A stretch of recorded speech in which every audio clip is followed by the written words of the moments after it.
So hello everyone, we are going to solve question number 15 in this question. Question number 15 में हम दो machines के बीच में decision लेंगे कि कौन सी मशीन हमने अपने फैक्ट्री में अपने ऑर्गेनाइजेशन में लगानी चाहिए। ऑलरेडी एक मशीन है जो हम यूज़ करते आए हैं, लेकिन वो पुरानी हो चुकी है। अब इसको बदलना ज़रूरी है, और बदलने के लिए जो नई मशीन लाना ज़रूरी है वो दो ऑप्शन में अवेलेबल है, मशीन ए, मशीन बी। और उससे रिलेटेड कुछ डिसीजन आपको लेने हैं जो इस क्वेश्चन में दिए गए हैं। ध्यान देंगे। Lockwood Limited wants to replace its old machine with a new automatic machine. Two models A and B are available at the same cost of rupees 5 lakhs each. Salvage value of the old machine is rupees 1 lakh. सो अगर आप ध्यान दोगे तो दो machine available है, दो machine में से कोई भी एक नहीं खरीद सकते हो। दोनों की कीमत 5 लाख रुपए ईच है। अगर आप नई मशीन खरीदते हो तो जायज़ सी बात है, पुरानी मशीन का क्या करोगे ना, अपने ऑर्गेनाइजेशन में रख के आप उसे बेच दो। आप उसे अगर बेच दोगे तो 1 लाख रुपीज़ आपको मिलेंगे। So that is the salvage value. आज ही हम जनरली हम कैलकुलेशंस के लिए मान के चलते हैं कि आज ही हम नई मशीन लेके आएंगे तो 5 लाख रुपए आज जाएंगे। ओल्ड मशीन आज ही बेच देंगे तो 1 लाख रुपए आ जाएंगे। The utilities of the existing machine, जो भी मशीन अभी है हमारी कंपनी में लगी हुई है, उसके जो और पुर्जे हैं, पार्ट्स है, या उसको मदद करने वाली जो चीज़ें हैं, जैसे कि अगर मेरे पास में टायर होता है तो टायर बदलना है तो टायर की यूटिलिटी होती है स्टेपनी। ठीक है, तो वो स्टेपनी हो गई, या फिर उसके क्या बोल सकते हैं हम, उसके पाना, पेचकस, पेंचेस एंड ऑल दैट, जो बेसिकली उसको ठीक करने के लिए लगते हैं। तो ऐसी जो ओल्ड मशीन की यूटिलिटीज़ है वो, या फिर मैं आपको दूसरा एग्जांपल दूँ तो मोबाइल बदलना है आपको। अगर मोबाइल फ़ोन बदलना है तो मोबाइल फ़ोन की यूटिलिटी क्या हो गई, चार्जर। तो कई बार क्या होता है, जब आप नया फ़ोन लाते हो तो उस चार्जर को उस फ़ोन के लिए भी यूज़ कर सकते हो, या कई बार ऐसा होता है कि यार पुराना चार्जर कभी काम नहीं आएगा। तो वैसे ही इस क्वेश्चन में दिया हुआ है कि पुरानी मशीन की जो यूटिलिटीज़ थी वो काफ़ी हद तक मशीन ए में यूज़ की जा सकती है, और मशीन बी में तो कुछ भी इस्तेमाल नहीं होने वाला पुराना। सो ध्यान देंगे। The utilities of the existing machine can be used if the company purchases A. Machine A अगर खरीदी जाती है तो पुराने मशीन की तीन चीज़ें हैं यहाँ पे, ओल्ड मशीन, मशीन ए और मशीन बी। ठीक है, तो ओल्ड मशीन की यूटिलिटीज़ मशीन ए में यूज़ की जा सकती है, और additional cost of utilities to be purchased in that case are rupees 1 lakh. तो जो भी नई मशीन आने वाली है उसको यूटिलिटीज़ लगेगी। हम क्या करेंगे, पुरानी मशीन की सारी यूटिलिटीज़ इसके लिए अवेलेबल करवा देंगे, लेकिन उसके अलावा भी कुछ नई नई चीज़ें लगनी है, नई यूटिलिटीज़। तो 1 लाख रुपए और एक्स्ट्रा बस खर्चा करना पड़ेगा और सारी यूटिलिटीज़ आ जाएगी। सो मशीन ए आई, ओल्ड मशीन की यूटिलिटीज़ इसको दिया, और एक्स्ट्रा में 1 लाख रुपए का यूटिलिटी आप लेके आए। If the company purchases B, अगर मशीन बी खरीदी जाती है, देन ध्यान देंगे, then all the existing utilities will have to be replaced with the new machine. मतलब नई मशीन के आते ही जो एग्जिस्टिंग ओल्ड मशीन की यूटिलिटी है अब वो काम की नहीं रहेगी, आपको न्यू मशीन के लिए नई यूटिलिटी लानी पड़ेगी। तो जो अगर पुरानी यूटिलिटीज काम की नहीं है तो उसको भी मार्केट में बेच दो। मशीन को तो बेच ही दिया ओल्ड वाले को 1 लाख में, ओल्ड यूटिलिटीज को भी बेच दो। अब ध्यान देंगे। So existing utilities will have to be replaced and new utilities costing rupees 2 lakhs with the new utilities costing rupees 2 lakh। मतलब नई मशीन आएगी बी 5 लाख की, प्लस 2 लाख का यूटिलिटी आएगा उसका नया वाला। The salvage value of the old utility will be 20,000 rupees, 0.20 lakhs. तो जो ओल्ड यूटिलिटीज़ है वो 0.20 लैक्स मशीन बी, मतलब आप बेच दो ना अब उसको। मशीन ए में ओल्ड यूटिलिटीज़ यूज़ हो जा रही थी इसलिए बेच नहीं पा रहे थे, मशीन बी में आप बेच दो। The earnings after taxation are expected to be as follows. अब इन्होंने कैश फ्लो भी लिखा है और अर्निंग आफ्टर टैक्स भी लिखा है, हम कैश फ्लो मान के चलते हैं। ए, बी और प्रेजेंट वाले फैक्टर। सो अब ध्यान दो, अब मशीन ए से फिर कमाई चालू होगी, मशीन बी से भी कमाई चालू होगी। तो मशीन ए से जो कमाई चालू होने वाली है वो, और मशीन बी से जो कमाई होने वाली है अगले 5 साल तक, वो दिया हुआ है। और 5 साल के बाद जब आप मशीन ए और मशीन बी बेच दोगे तो आपको 50,000 और 60,000 रुपये मिलेंगे, ये भी दिया हुआ है। The targeted return on the capital is 15%, मतलब 15% कम से कम हमको कमाई होनी चाहिए। टारगेट ये हमारा है। आपको क्या निकालना है सर, दोनों मशीन के लिए अलग से एनपीवी निकालनी है, दोनों मशीन के लिए अलग से डिस्काउंटेड पेबैक पीरियड निकालना है, और दोनों मशीन के लिए अलग से आपको डिजायरेबिलिटी फैक्टर यानी कि प्रॉफिटेबिलिटी इंडेक्स पीआई निकालना है। एडवाइस करो कौन सी मशीन आप सिलेक्ट करोगे। सो इन सब चीज़ों को ध्यान में रखते हुए हम कुछ कैलकुलेशन करेंगे। क्वेश्चन 15। एक तो टाइम ज़ीरो पे नेट कैश आउटफ्लो निकालेंगे कि टाइम ज़ीरो पे क्या होना है, cash inflow outflow. So this is machine A, this is machine B. Purchase करोगे तो आपको परचेस की कॉस्ट लगेगी 5 लाख रुपए नई मशीन की, दोनों मशीन के। चलो मैं रेड में क्यों लिख रहा हूँ, ब्लैक में लिखते हैं।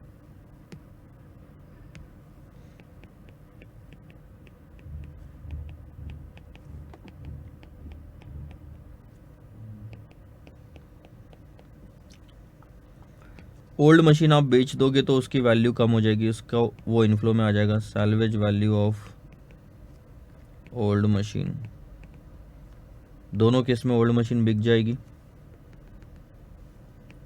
तो 1 लाख रुपए आपको मिल जाएंगे।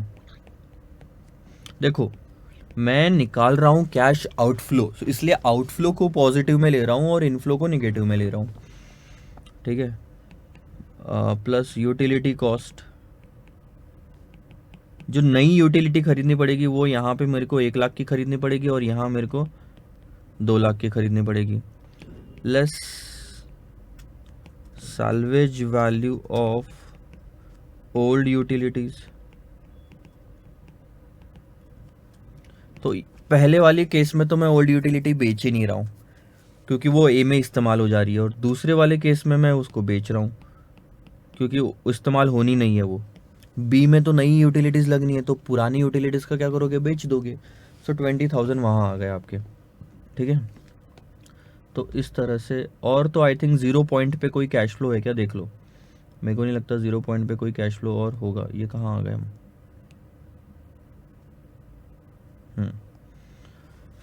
मैंने 5 लाख, देखो टिक करते जाएंगे हम ताकि हमारे से गलती ना हो। ये 5 लाख ले लिया आपने, ये 1 लाख ले लिया आपने, 1 लाख की यूटिलिटी ले ली, 2 लाख की यूटिलिटी ले ली और 20,000 की भी ले लिया आपने, ठीक है। दोनों केस में कंप्लीट हो गया ट्रांजैक्शन। तो यहाँ आपके पास नेट आउटफ्लो कितना हुआ, 5 लाख का, और यहाँ आपके पास जो नेट आउटफ्लो हुआ है वो है 5,80,000 का। 1,20,000 उसमें से माइनस हो गए और 2 लाख में से, ठीक है। So this is initial cash outflow, present value of cash outflow भी आप उसको बोल सकते हो। अब यहाँ हम करेंगे working, present value of operating बोलते हैं इसे क्योंकि ऑपरेशंस का टाइम आ गया, कैश इनफ्लो। अब इसमें ना हम दो चीज़ें निकालेंगे ना, मशीन ए मशीन बी, ठीक है। पर्टिकुलर्स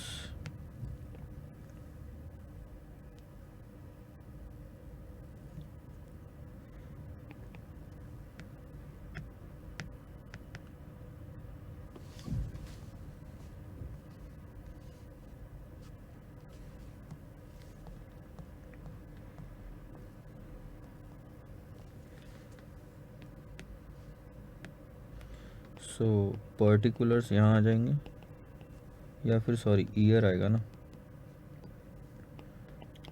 ईयर आएगा, कैश फ्लोज आएंगे, प्रेजेंट वैल्यू फैक्टर आएगा, नहीं कैश फ्लोज बाद में आएंगे।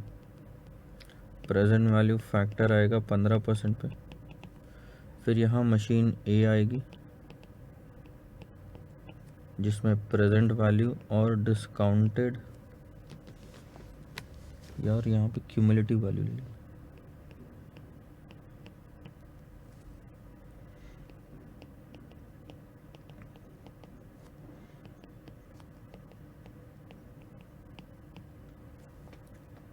One two three four five. Factor देखो 87, 76, 66, जो दिया है वो ही लेना। गलती से भी अब आपने यहाँ पे अगर 3 डिजिट लेना शुरू कर दिया ना तो आपका आंसर भले ही सही होगा, मार्क्स नहीं मिलेंगे आपको।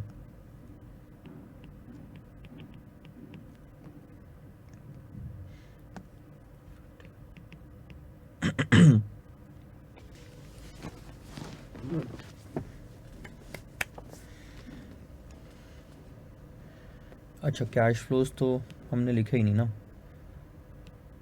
ठीक है सर।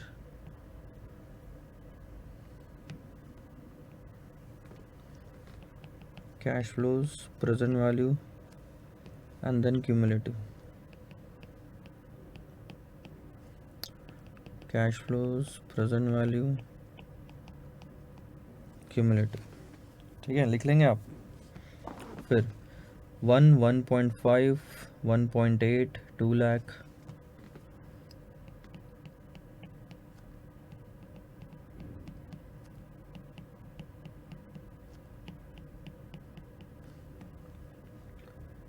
एक 70 और 50, तो मैं यहाँ पे 2.20 ले रहा हूँ, ठीक है, 2,20,000। टैक्स वैक्स का कोई लोचा नहीं है, इसलिए डेप्रिसिएशन को टोटली इग्नोर कर रहे हैं। 2,10, क्योंकि टैक्स नहीं है तो डेप्रिसिएशन लेने का कोई मतलब ही नहीं बनता। 2 लाख, 2,10,000, 180, 170 एंड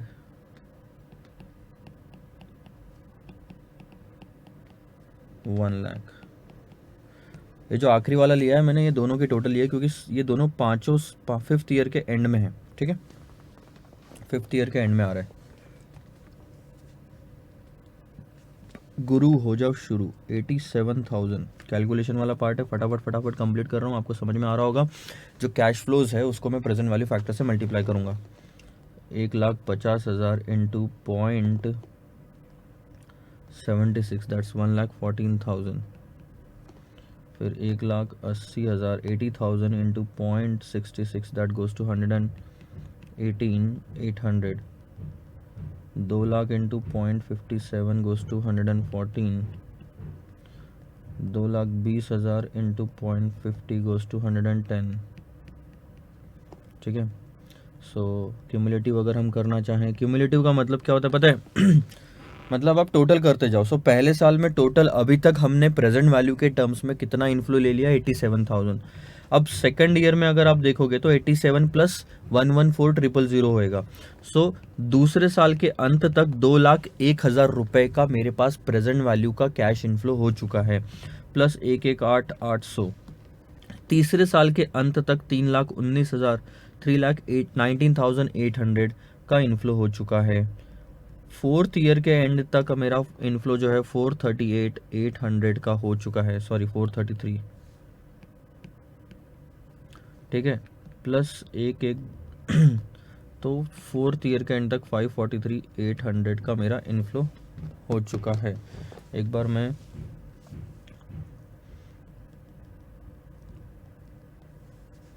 118.66 ही है ना, हाँ,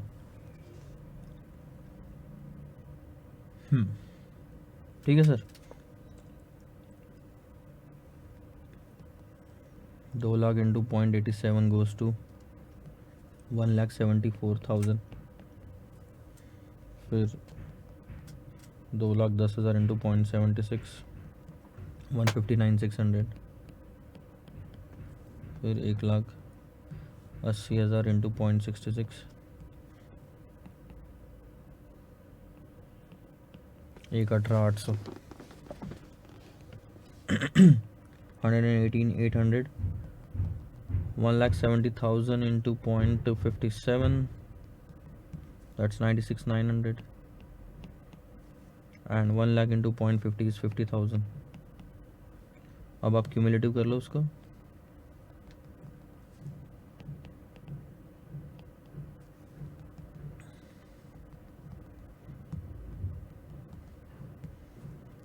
कैसे क्यूमुलेटिव निकाल रहा हूँ पता है? प्रेजेंट वैल्यू ऐड करते जाओ हर ईयर की और उसके सामने लिखते जाओ।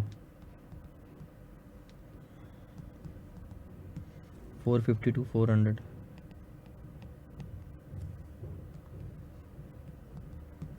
549,300,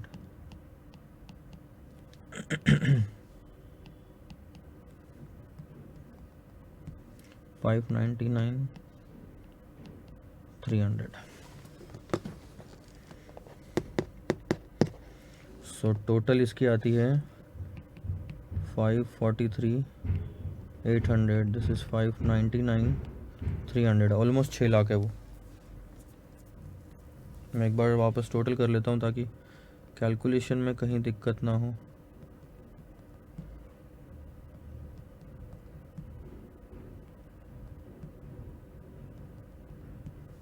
चलो अब हम क्या करेंगे सर, इतना सारा तो आपने करवा दिया, लेकिन अब इसका पर्पस क्या था, यूज़ क्या था, कैसे इसको इस्तेमाल करना है, ये भी बता दो। सो ध्यान देंगे सर आप यहाँ पे। सबसे पहली चीज़ जो आपको कैलकुलेट करने बोला है इस क्वेश्चन में वो है नेट प्रेजेंट वैल्यू। क्वेश्चन छोड़ दो कैसा भी हो, आप दिमाग में ये चीज़ लेके आओ कि सर नेट प्रेजेंट वैल्यू निकालते कैसे हैं। ठीक है, दिस इज फर्स्ट का A, NPV. NPV is equal to present value of cash inflow minus present value of cash outflow. ठीक है, तो जो आपकी मशीन ए है, जो एनपीवी निकालनी है मशीन ए की, इनफ्लो की टोटल अगर आप देखोगे तो दैट इज़ 543,800 और आउटफ्लो जो था आपका ऊपर में वो था 5 लाख, दिख रहा है ऊपर में। उसके बाद तो आपका जो पैसा बचा है, मतलब इनफ्लो है, वो है 43,800 जो एनपीवी है, और ये जो एनपीवी बचा है वो है 599,300 माइनस 5,80,000, दैट्स 19,300। ठीक है सर, एक सेकंड ना। ये यहाँ तक तो हम आ चुके हैं। सेकंड पार्ट देखो, एनपीवी का मतलब क्या है सर? एनपीवी यानी कि नेट प्रेजेंट वैल्यू, हम हमारी एक्सपेक्टेशन से कितना ज़्यादा कमा रहे हैं।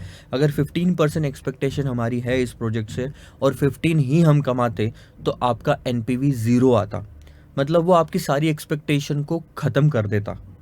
और उसके बाद भी अगर कुछ कैश आ रही है जैसे 43,800, इसका मतलब हम ज़्यादा कमा रहे हैं हमारी एक्सपेक्टेशन से।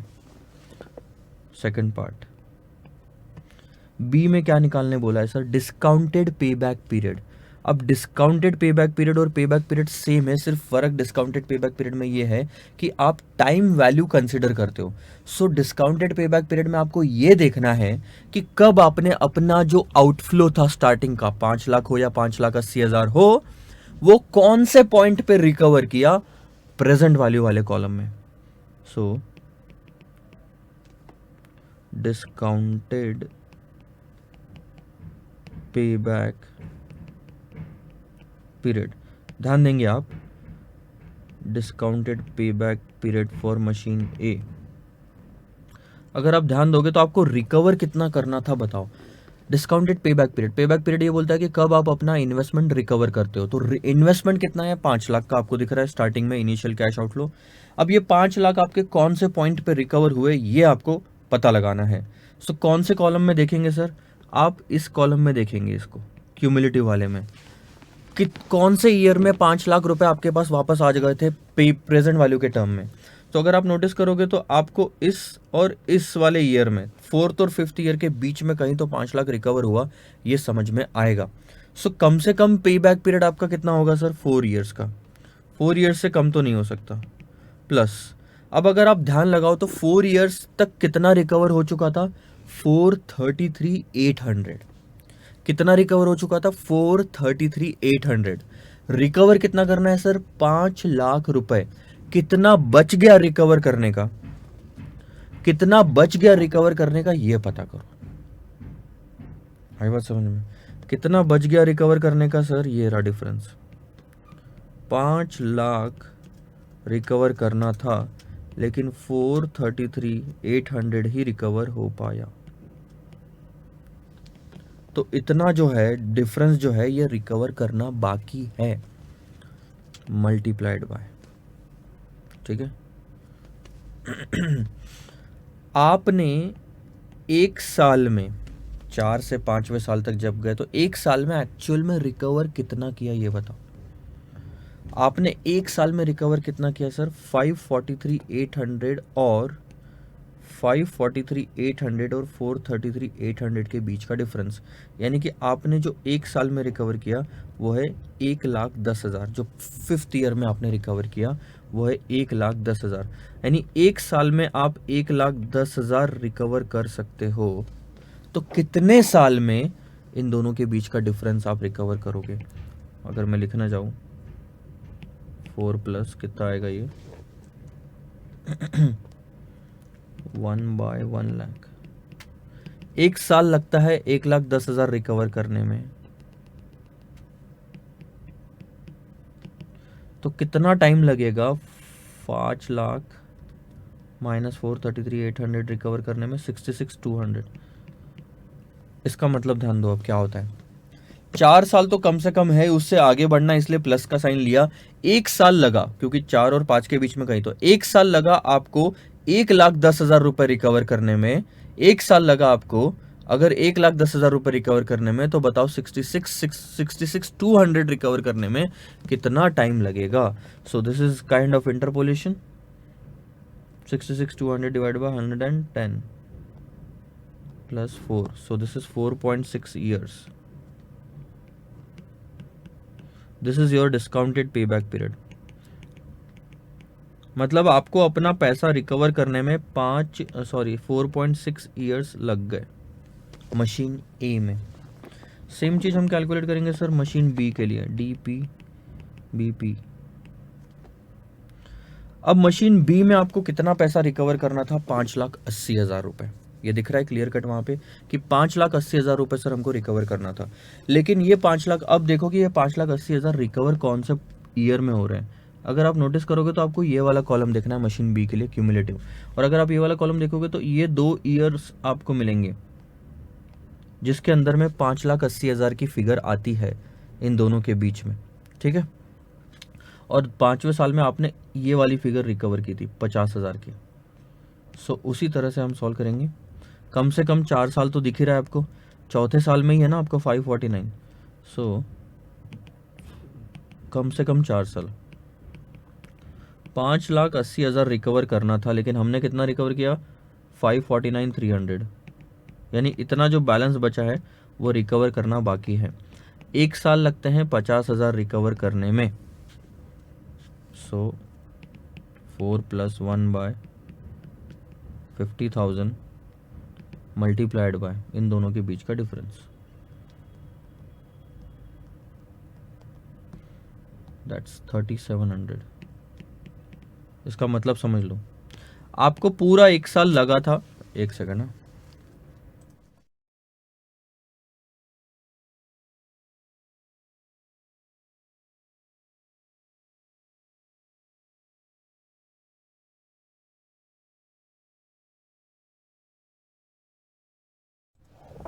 आपको पूरा 1 साल लगा है 50,000 रुपये रिकवर करने के लिए, तो 30,700 के लिए कितना टाइम लगेगा। इंटरपोलेशन वाली बात है ये। 3,700 डिवाइडेड बाय 50,000, 0.61 आ रहा है plus 4, so that's 4.61 years. Almost same time है दोनों का, आप ऐसे मत मान के चलना कि अलग अलग आ रहा है। D P B P of B, तो ये आपका डिस्काउंटेड पे बैक पीरियड आ गया। अब तीसरी बात करते हैं सर सी की, प्रॉफिटेबिलिटी डिजायरेबिलिटी फैक्टर।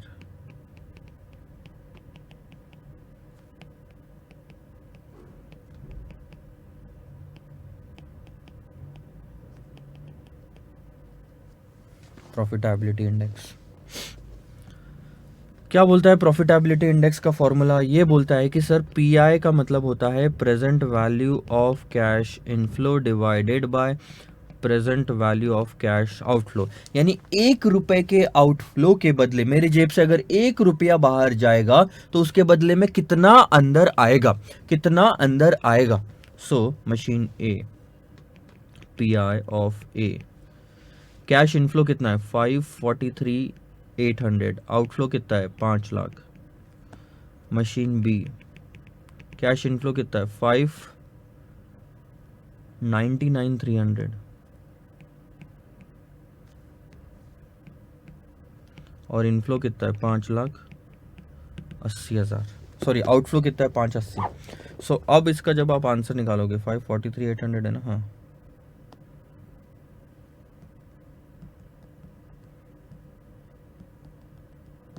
$1.0876 09 ले लो, सिंपल।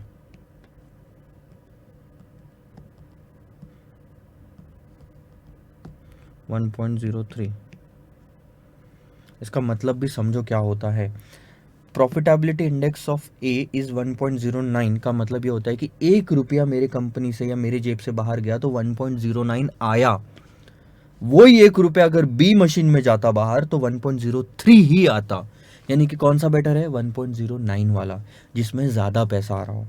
प्रॉफिटेबिलिटी इंडेक्स कभी भी ज़्यादा बेटर होता है, ठीक है। तो प्रॉफिटेबिलिटी, हम जब अगर इंडेक्स की ऐसी बातें करते हैं तो ये वाला बेटर है, प्रॉफिटेबिलिटी इंडेक्स में मशीन ए बेटर है। और अगर आप पे बैक पीरियड की बात करोगे तो मशीन ए बेटर है। जबकि अगर हम ये भी डिसीजन ले सकते हैं, इंस्टीट्यूट के मटेरियल में डेसिमल्स में इन्होंने क्या किया, 5 लाख पूरा नहीं लिखा, 5 लिखा। इसी की वजह से इनके जो आंसर आए ना डिस्काउंटेड पे बैक पीरियड के, वो 4.6 और 4.6 ही आया है।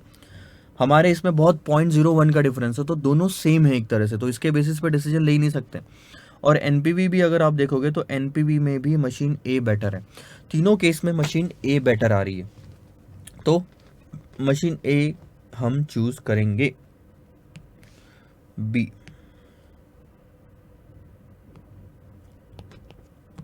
क्या लिखा है क्वेश्चन में? Advice which of the machine is to be selected since machine A is better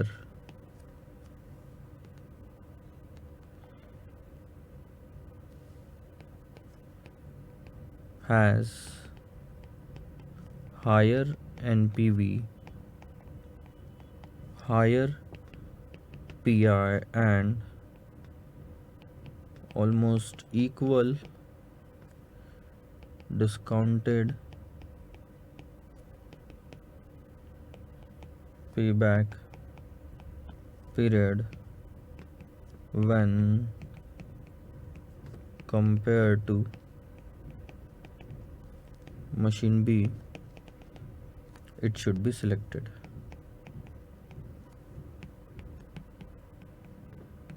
simple, कितना आसान है, जो बेटर है वो सिलेक्ट करेंगे। So this is it for this question. Next question में क्वेश्चन नंबर 16 देखते हैं। लगा तो मैं सॉल्व करूंगा, अदरवाइज मैं आपको बोलूँगा सॉल्व करने के लिए, बिकॉज काफ़ी सारे क्वेश्चन हो चुके हैं। सेम चीज़ हम बार बार रिपीट नहीं करेंगे सर, आपके प्रैक्टिस के लिए भी कुछ छोड़ेंगे। Bye bye.